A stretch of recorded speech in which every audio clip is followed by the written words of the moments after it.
Hello and welcome to Fidelity Connects. I'm Pamela Ritchie.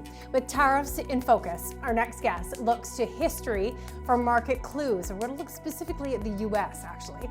She says that according to history, the more you see tariffs, the more you see a disinflationary trend. And she reveals 3 key lessons that history just might teach us here. So what are the lessons and what are the top sectors in her playbook for the current market environment? Happy to say joining us here today to discuss her latest sector thesis and more is Fidelity Director of Quantitative Market Strategy, Denise Chisholm. Hi, Denise. Great to see you. Hi, Pamela. It's great to be back. We're delighted to have you here. You wrote some great notes and everyone circulated them and they came back to you and someone said, hey, you should read this. It's great. And actually it was yours. I think that's great. So let's go there. This is talking exactly about how tariffs work their way through the economy and ultimately sort of what they mean. What do you mean disinflationary? What have we got? What would tariffs do to make things disinflationary? This is in the US. Yeah, look, there's a debate among economists in terms of what tariffs might mean as it relates to inflation. And I think there's 2 sides to the argument. One is, hey, look, prices are going up. You hold all else equal, and that means inflation rises. But the shocking thing to me is when you look back in history, I mean, you can go all the way back to the 30s with Smoot-Hawley. We had tariffs in the 70s. We had tariffs in the 80s. We had some tariffs in the early aughts, right? And we have our 2018 experience. In each of those experiences, and of course, they're all very different, and we're talking about something very different from a size perspective. But in each of those instances, over the next year, the CPI or the PCE deflator, any of your inflation gauges, decelerated, not accelerated. So to me, this is a very big flag waving in front of all our faces and saying, well, maybe it leads to some price increases, but it doesn't lead to a generalized rise in the overall price level. And I think the reason is, and there are some economists, and I sort of side with them, that this more often than not acts like a tax to the US consumers, meaning if the price of washing machines goes up via tariff, well, if somebody doesn't give you more money to buy more goods, then if you have to buy a washing machine that's 60% more expensive, then you sort of outlay your cash for that. But demand is destroyed in other areas, and those prices actually decelerate. So said differently, there's a really big offset that's traditionally seen. Again, we don't know in terms of the scope and size that we're talking about in terms of tariffs, but it more is a purchasing shock to the US consumer. And I think when you look at it that way, that's the best frame of history to think about tariffs, is that how big would it be? How much of a shock to income would it be to scale it? And how much of a tipping point would that be for the US consumer or the overall market? And we can examine it in this context. If you think about, the tariffs, whether it's Canada, Mexico, or China, we can think about what they are in terms of that hit. It could be, not all of it is felt for the US consumer. Some of it might be felt by the foreign producer. They don't think that the marginal propensity to consume is high enough in whoever they're selling to, that maybe they lower prices a little. And there's also what we learned in 2018, the offset of currency. This is the Whirlpool example, isn't it? This is the China Whirlpool washing machine example. That's exactly right. So what you can find is that if the US currency appreciates, then the US consumer is held stable in terms of their own currency terms, and the foreign producer is held stable in their own currency terms. So not all of tariffs actually hit the US consumer as a shock, really only a third. And when you look at, if we said that it was going according to plan with Mexico, Canada, Canadian oil, and then the Chinese tariffs, all hitting at the same time and staying, and if only a third of that hits the US consumer, that's actually less than a 50 basis point headwind to income, which isn't to say it's completely insignificant, but we can look at those shocks through history because more often than not, we've got it not via tariffs, right? Tariffs have not been a thing that we have had to assess in this market for, as long as I've been investing. But we have seen shocks like this in oil, and we have seen shocks like this in rates. So we can examine it in that context and say, is this 50 basis point hit significant as it relates to consumption? It usually is, in the sense that you see consumption slow, right? Growth is slower, but it usually doesn't negate it entirely. And then when you look at the market reaction to that 50 basis point headwind, you actually see it's de minimis. It gives you the same odds of market advance. It gives you the same average returns, meaning that it's not enough usually statistically speaking, to be an offset for whatever the core driver is to the market, which is usually earnings growth. So if tariffs is going to be like the word, I think de minimis is going to be the dictionary word of this year. It's fascinating. So, I mean, like with other research that you will provide on certain things to assess shocks, is in the US, it can be absorbed, is really sort of how you're looking at this. It won't be great, but people will have offsets. They'll transfer. I think you had an example too of buying fresh fruits, veg, so on from Mexico. Maybe you'd switch what you ate. Basically, it's absorbable. Substitution effect. It's hard. You might end up with a grumpy consumer, but to the extent that you always bought Mexican avocados versus California avocados that are more expensive, if now Mexican avocados are as expensive as California avocados, maybe you only buy 2 avocados a week versus 5, or maybe you just stop buying avocados. So your purchasing power can be kept intact, but you might be a little bit grumpy about it. But your purchasing power is kept intact and your sort of real wages are as well. Now, that's not true as we translate from avocados to, say, steel, where it's a very inelastic demand, right? Where you have very elastic demand of avocados. Like, if it's too expensive, I'm just not going to buy it. That's not true across the spectrum, which is why sometimes it hits, sometimes it doesn't. So that pass-through is sort of diluted. And I think what we risk is, which is not to say that there's no level of tariffs that won't be a big enough shock. There are, but it's much higher than you think. It would take something like 25% across the board tariffs on the $3.2 trillion of imports that the US has to be a over 1% shock to the US consumer. That's a tipping point that you need to start to worry about. Statistically speaking, when you look back in history, most of the US recessions have seen a shock between 1.5% and 2.5%. So that was back in the 70s when oil prices were a much bigger threat to the economy. So that's not to say that tariffs won't be a headwind, but it is to say that if it ends up sort of getting dragged out, and it's Mexico and Canada today, but then not tomorrow, and China maybe ad infinitum, and then we'll be talking about Europe, and some exceptions get made, and some tariffs roll off, and some new ones roll on. All of a sudden, that time that it takes to implement the tariffs gets dragged out to the US consumer as income is growing. So look, I think one of the things that we need to consider is that this is, from a frame of reference perspective, we can think of it potentially as a lot like 2004, 5, 6, and 7 as it relates to oil prices, where we always thought higher oil prices was going to break the US consumer. It went from 40 to 50 to 60 to 70. And everybody said, when is the consumer going to break with these higher oil prices? And what turned out to be the case was, well, you could grow into it as incomes grow over time, which is what we usually say, which is growth is a lot more important than whatever variables that we're worried about if you have time on your side. Okay, fascinating. Because you mentioned oil, let's go there and sort of go to the discussion which you will often bring up, which is spare capacity. We're looking at what Canada exports to the United States right now. It's the type of oil that ultimately works at the refineries. Doesn't mean everything couldn't have been switched around, but for sort of the purposes of looking at the tariff oil story, again, there's an absorption story here of what can be absorbed by US consumers. Can you take us there a little bit just to give us a sense of what will be tolerated? Right. I mean, it's interesting when you think about US demand specifically, and when you look at it, as much as global oil demand is fine, there's nothing wrong with global oil demand, it's growing at 1%. The US, in terms of overall oil demand, has never really recovered, meaning that it's been flatlined. So as much as there is, we're worried about the incremental supply hit based on tariffs, right? Higher costs for our refineries. Will we pass that through to US consumers? Will we import less? Will we refactor the refineries? What all that means is, in some ways, yeah, maybe that is an excess capacity hit, but you're having a problem with demand on a sustainable basis.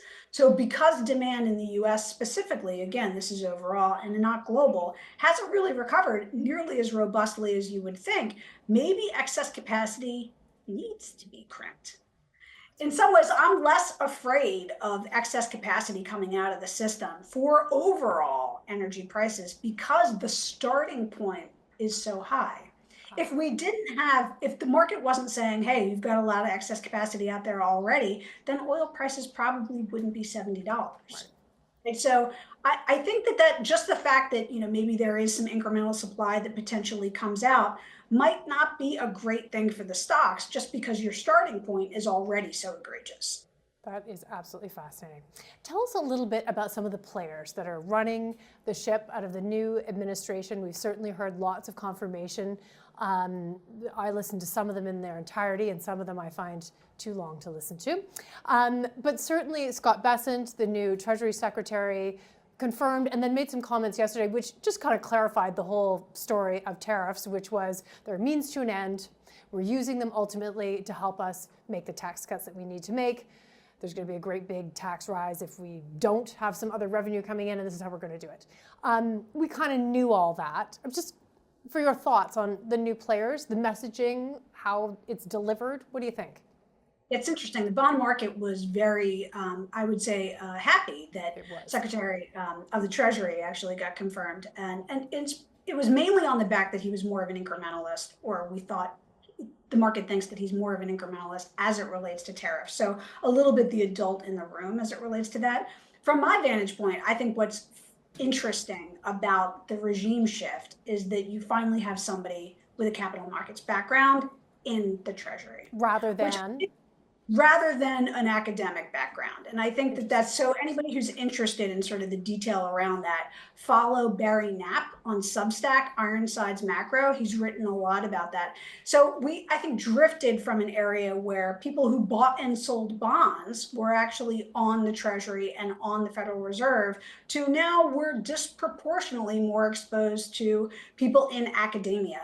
And not a whole lot of people in the administration has bought or sold a bond. So if you haven't done that, if you don't have a capital markets background, you might not understand fully the consequences. So I do think that having somebody with a capital markets background does provide, I think, a more stable footing as it relates to capital market strategy from the Treasury going forward. That's absolutely fascinating. Another one that's been rolling through the confirmation testimony and so on is on the healthcare front. It does look like aspects of the healthcare system in the United States really are ready for complete reform. Can you talk a little bit about that? There's RFK, and that's sort of who we're talking about at the lead, but I guess there's a broader team as well. There is a broader team, and it's actually two people I follow mainly for the last 4 years based on their data-driven approaches. So Mockery and Jay Bhattacharya are the two sort of individuals underneath whether or not RFK finally gets confirmed, but I think it looks like that will be the case. But I think that the lower level players do have a strong scientific background that have been very, very data-driven over the course of their careers. And I think that you're right. If we think about where the disruption needs to happen, as uncomfortable as it is, when you look at the disproportionate spending in U.S. healthcare, I think that is an area for gain.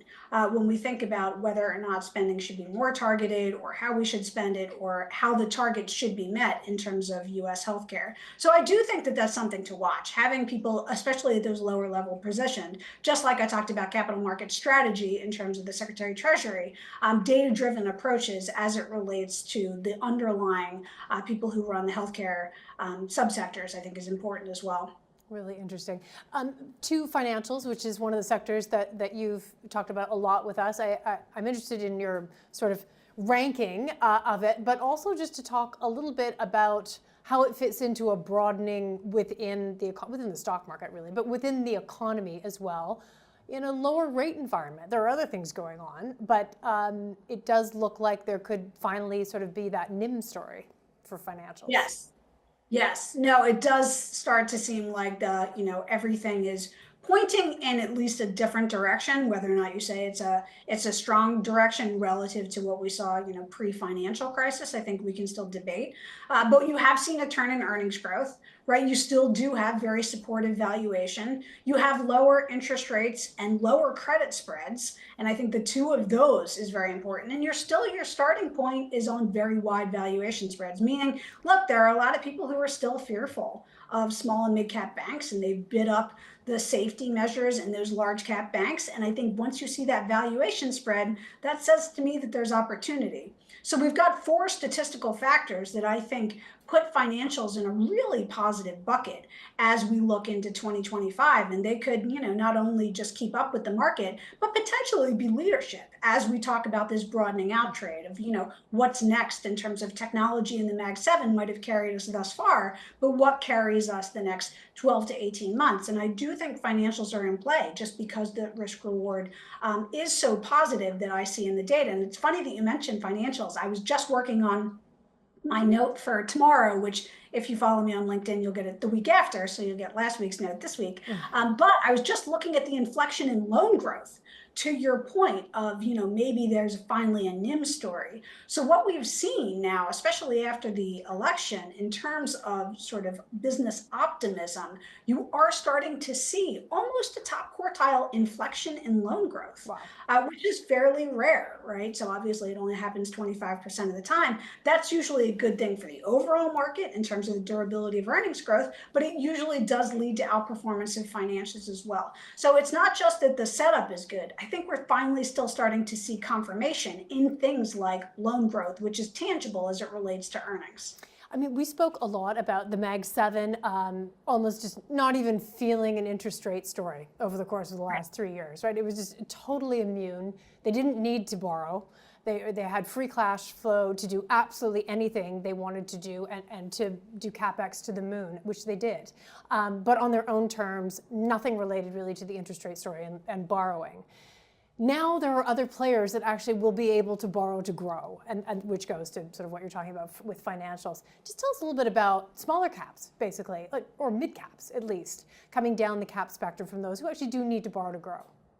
Yes, in some ways, like as much as we say that we didn't see an official recession in 2022, and we didn't. We obviously didn't have two back-to-back declines of GDP, nor did we see the type of contraction that we saw in COVID or the financial crisis. But we did see a contraction in small cap earnings, and we did see a contraction in small cap job growth. So in some ways, the recession that didn't occur was really all on the backs of small and mid cap lenders and small and mid-cap businesses. And I think that that was partly a function of the recalibration or the renormalization from COVID, but also partly a function of QT and the way it's been done to date. And we'll see if this new Secretary of Treasury takes it a little bit differently. But this in terms of QT, selling the bonds that they bought during QE, they have disproportionately sold bills, shorter term instruments, versus bonds, longer term instruments. And in part, it was probably, and they didn't ask my opinion, and I don't exactly know why they did it, actually to keep long-term treasury rates a little lower when we were worried about that crimping the overall economy. So that kept large businesses who borrow at long duration for long duration assets and in the broader credit market sort of in good stead. But for those small and mid-cap banks that lend at lower rates, and for those small and mid-cap businesses that borrow at shorter term interest rates, it disproportionately affected them. So that's what we've seen really play out this cycle, is as much as it wasn't a true official recession, we've seen a massive shift in terms of the balance of the economy shifted towards beneficial for those large cap businesses and away from those smaller cap businesses. We're starting to see that unwind. And it might even be true that over the course of the next year that QT doesn't pursue the bills sale strategy and disproportionately starts to sell longer duration assets. That rebalancing, along with the loan growth that we're seeing, might actually be quite beneficial for both small and mid-cap lenders and borrowers. And that might finally lead to that broadening out story that we've been talking about.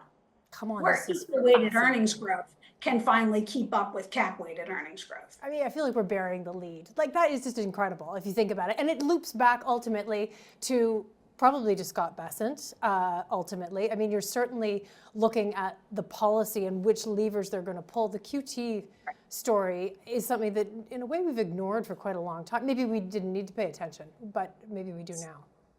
Yes. Yeah, it's very nuanced. It's a very nuanced story, because if you look at it on the whole level, like QT isn't usually a bad thing for the overall market, right? The withdrawal of accommodation usually is a result of the fact that there is growth, which is the issue this time, just like QE, like we saw in the financial crisis, isn't the ultimate salve, because if you're doing QE, usually you have no growth. Always growth is the most important factor to the market. Is there, I mean, I guess there's always a situation in which you would see QE come back, but just as it relates to the budget, what's trying to be tackled in terms of the deficit story, is there ever going to be a case for that in the near term, or what would have to go wrong for that to happen? For QE again, you would have to be flirting with deflation again, which is, look, it's always a possibility. I mean, you know that I think that a little bit of inflation is not a bad thing for economies or markets, right? The sweet spot for the market returns is 3 to 4% inflation, which is pretty much where we are, depending on sort of how you calculate it. I start to get more nervous the more inflation decelerates, because those deflationary crises are a little more risky, in my opinion, I should say, based on the data, than those inflationary crises that we just lived through. They tend to be a little bit more short-lived, and earnings growth going down, let's call it 5 to 10%, is a lot different than earnings growth going down by 25 to 50%, which is what we have seen in deflationary crises. So it's a different response by businesses. It's a different response in the overall economy. So to the extent that we ever get back to QE, I think that that is sort of the dangerous zone. Now, it's just an open question of, there will be a cycle, right? So at some point we will have another recession, although Australia has gone this long without one, I think 20, 25 years. It's amazing. We're working on. So I guess anything is possible, but at some point there will be another recession. And I think that we need to think about the stickiness to inflation being a good thing and being protective in that circumstance. So let's sort of roll this back into, well, you were talking about the equity market and what type of inflation is in fact pretty good actually for growth there. Right. Is there an exuberance story that could be attached to that, good or bad? I mean, there's upside risk as well as the downside risk, but we're talking about something that's disinflationary, but there is also sort of an exuberance story out there. Yes. So it depends on the way you think about exuberance. So for me, like, I'm a relative investor and I worry about downside risk just as much as I worry about melt up risk, right? Because I think that those are two real things, right? I've been bearish and right, bearish and wrong, bullish and right, bullish and wrong. The most I've ever lost on a relative basis was being bearish and wrong. So the market can run you over in that circumstance. And I think so it's important that I assess risk on that basis as well. Now, a lot of people will say, well, the market's already exuberant. You look at some sentiment indicators. Certainly, if you were looking at them, especially 6 weeks, 8 weeks ago, you would see them at top quartile levels and point to that fact that, well, everybody knows Denise's soft landing is ensued. Like, it's all priced in. The quantitative measures that I think are much more predictive than those sentiment indicators that reset quite rapidly all are pointing to the fact that the market is quite fearful. Right? Valuation spreads are still wide. You can measure monetary policy uncertainty. It's at top quartile uncertainty levels. Economic policy uncertainty is at top quartile levels. Trade policy uncertainty is at top quartile levels. And you can measure this and you can look monotonically. The more uncertainty there is, the wider expression of fear there is, the wider those valuation spreads are, the more likely the market is to climb the wall of worry. It's quite linear from that perspective. So I don't really see a lot of exuberance. I understand people are pointing to the fact that the market's gone up more than 20% over the last 2 years. But when you look at that quantitatively, that's not enough to sort of de-risk your equity portfolio just because the equity portfolio has been good. In fact, those 20% years that we've seen back to back, if you look in through history going back to the 30s, you'll see the next year following is usually above average as well. I think you got to go back and assess the core driver, which is earnings growth. And so much of what I'm looking at right now points to that durable earnings growth that I think is just still smoldering in the background of, equal weighted is finally joining cap weighted. We've got a more diffuse earnings recovery, but without being sort of that hockey stick V-shaped recovery, which can decelerate quickly. This looks very durable, and the more durable earnings growth looks, the more the market looks through any valuation that you have right now through that durable earnings growth and usually gives you above average returns. So that would look through the immediate tariff story as well, perhaps on both sides of the border. To what extent could we be optimistic that, as goes the US economy right now, even with this threat of tariffs that we're sort of living through, that the Canadian economy will be dragged along with, either a melt up, maybe not a melt up, but, success in the US markets? Yes, I think that that's a good, bet from a corollary perspective. I mean, certainly true. I mean, Canada and Mexico, when the US sneezes, they catch a cold disproportionately. And that fact works to the opposite side as well. The more durable the GDP is, and the more durable even earnings growth is in the US, which is ultimately the driver of our economic cycle, the more likely it is that both Mexico and Canada actually have higher GDP growth. I mean, you wouldn't say, I want to bet on it every year, but you would say, yes, on average, that actually is a positive thing. And it's a positive thing for the global economy as well. Absolutely. Okay, one question here. I'll just put you, this is rolling in here. This is thoughts on the surge in the dollar. I'm going to assume that's the US dollar because that's usually what the dollar means, and how it impacts sectors. Yeah, not as much as you would think. I know people have asked me for years to build a sector rotation portfolio based on the dollar. And I get the theory, right? So you would want to own these sectors because they're export heavy or import heavy, and it just isn't consistent enough. So as much as you want to say that you need to, sell energy in a stronger dollar environment, it's just not consistent enough to bet on. And I think what it shows you is that starting points matter. Where are your valuation spreads? Where's your relative valuation? And earnings growth is more durable and has bigger drivers than just currency. So no, I don't use the dollar as much in my sector allocation, I think is a lot of, as most investors ask me. Okay, and we will ask you bottom three. Go for it. Yeah, so top three: financials, consumer discretionary, still technology. I like software within technology. And I'd say bottom three, I'm going to put utilities as number one, just because they outperformed a little last year. And I think that that's the most negative risk reward. And I'll still put energy as number two. And then I would put consumer staples as number three. Okay. Denise Chisholm, we are always better for seeing you. Thank you very much for joining us here today on Fidelity Connects. Always great to be here. Thanks, Pamela. Thanks for listening to the Fidelity Connects podcast. Now, if you haven't done so already, please subscribe to Fidelity Connects on your podcast platform of choice. And if you like what you're hearing, leave a review or a 5-star rating. Fidelity mutual funds and ETFs are available by working with a financial advisor or through an online brokerage account. Visit fidelity.ca/howtobuy for more information. On fidelity.ca, you can also find more information on future live webcasts. And don't forget to follow Fidelity Canada on X. The views and opinions expressed on this podcast are those of the participants and do not necessarily reflect those of Fidelity Investments Canada ULC or its affiliates. This podcast is for informational purposes only and should not be construed as investment, tax, or legal advice. It is not an offer to sell or buy, or an endorsement, recommendation, or sponsorship of any entity or security cited. Read a fund's prospectus before investing. Funds are not guaranteed. Their values change frequently, and past performance may not be repeated. Fees, expenses, and commissions are all associated with fund investments. Thanks for tuning in. We'll see you next time.